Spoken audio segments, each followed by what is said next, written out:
নাস্তিকদের জন্য আল্লাহ এই সূরাতে ডোজ দিয়েছেন। কুফা নগরীতে এক নাস্তিক ছিল, সে বলে আমি স্রষ্টাকে মানি না, যদি কেউ আমার সামনে এসে প্রমাণ করে দিতে পারে যে স্রষ্টা বলে একজন কেউ আছে আমি মেনে নিব।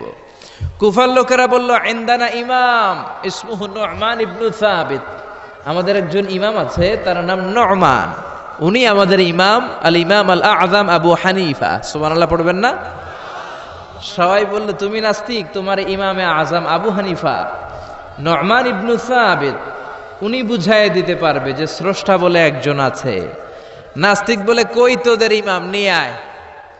সময় দেয়া হলো জুমার নামাজের পরে দুপুর 2টায় কুফার একটা ময়দানে সাইয়েদনা ইমাম আবু হানিফা আর নাস্তিক একসাথে তর্ক করবে, ডিবেট করবে। সাইয়েদনা আবু হানিফা উনি আল্লাহর পক্ষে আর নাস্তিক আল্লাহর বিপক্ষে।